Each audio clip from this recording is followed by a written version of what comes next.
Dalam kuliah gender dan komunikasi kali ini, kelompok kami akan membawakan sebuah kasus pelecehan seksual. Kasus ini berawal dari sebuah komunitas online yaitu virtual YouTuber yang melibatkan Kai Hikaru, Chikazuki Stellar atau yang akrab dipanggil Chika serta beberapa oknum lainnya. Awalnya, Kai hanya menegur salah satu temannya, Bawang Merah, agar tidak terlalu dekat dengan dia secara berlebihan, demi menjaga perasaan pasangannya, Bawang Putih. Masalah ini tuh sebenarnya sudah dianggap selesai antara Kai dan Bawang Merah. Tapi sejak saat itu, si Chika mulai ikut campur. Dia sering ganggu Kai, nuduh, dan nyebarin prasangka buruk tentang hubungan pribadi Kai. Di sini, masalah semakin rumit, karena sikap Chika yang gak hanya mencampuri urusan pribadi, tapi juga membawa masalah itu ke ranah publik. Juga nyinggung hal-hal sensitif yang membuat Kai merasa tertekan. Oke, dari kasus yang sudah dipaparkan, terlihat bahwa persoalan bermula dari kesalahpahaman komunikasi antara Kai dan Bawang Merah, yang kemudian melibatkan Cika. Namun, masalah sederhana itu berkembang semakin kompleks karena adanya intervensi berlebihan dari Cika yang kerap membuat asumsinya sendiri.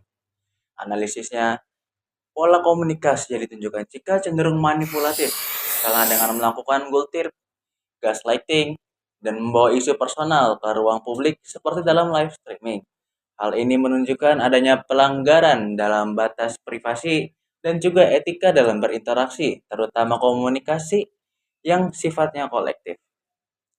Selain itu, terdapat elemen seksual harassment berupa candaan yang berkonotasi seksual yang tetap diteruskan meski korban yang menyatakan ketidaknyamanannya.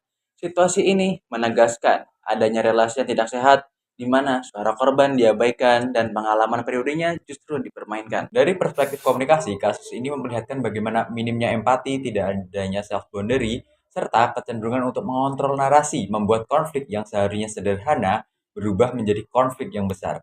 Dengan demikian, kasus ini tidak hanya tentang satu individu, melainkan memperlihatkan dinamika komunitas online, di mana etika komunikasi, penghargaan terhadap privasi, dan kesadaran akan batas interaksi harus benar-benar dijaga.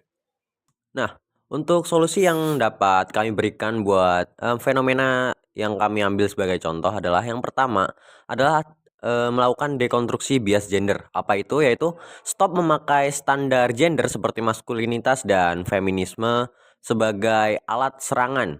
Dalam komunikasi sehat, identitas gender tidak boleh dijadikan sebagai senjata. Yang kedua adalah penyelesaian private dan profesional.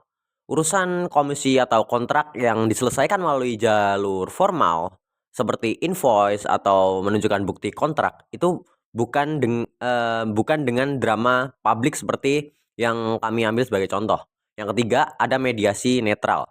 Melibatkan pihak ketiga yang netral untuk menyelesaikan konflik persoalan, bukan teman dekat yang ya bisa dianggap bias.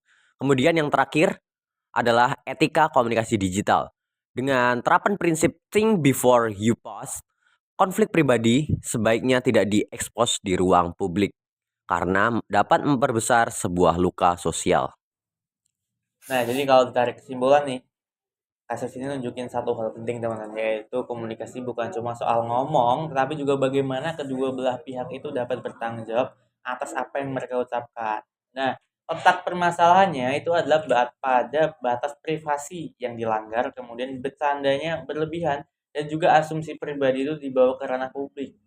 Jadi intinya apa? Intinya teman-teman jangan menggampangkan isu-isu kecil dan sepele, karena kecil apapun gesekan komunikasi ya kalau dibiarkan tetap aja jadi masalah yang ngerugiin banyak pihak. Nah, pada akhirnya gender dan komunikasi itu adalah soal kesadaran untuk menghargai, untuk menahan diri, dan juga untuk saling jaga satu sama lain. Jadi kalau teman-teman di posisi tadi, pikir lagi dan tanya pada diri sendiri tentang apa yang akan teman-teman bicarakan.